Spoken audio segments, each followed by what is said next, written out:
For the first time since 2020, the WVU women's basketball coaching staff is in the midst of a offseason that does not include JJ Quinerly. The former Big 12 Defensive Player of the Year leaves behind big shoes to fill, both with her measurable statistical output and her unmeasurable intangibles. Quinerly took 2,000 career points and more than 300 steals with her to the WNBA. She was WVU's leading scorer each of the past 3 years. Head coach Mark Kellogg will look for players like Jordan Harrison and Sydney Shaw to make up for some of that offensive production. Defensively, Harrison will lead WVU's defensive pressure, and former Houston guard Gia Cook could potentially fill in on that end.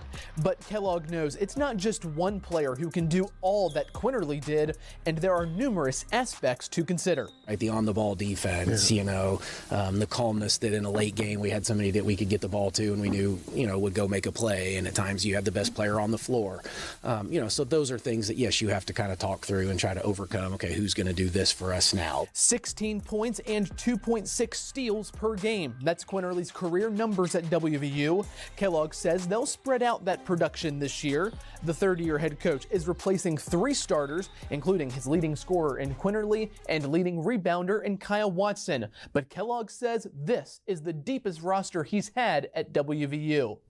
For now, that's the latest on the Mountaineers. Here in Morgantown, I'm Ryan Decker.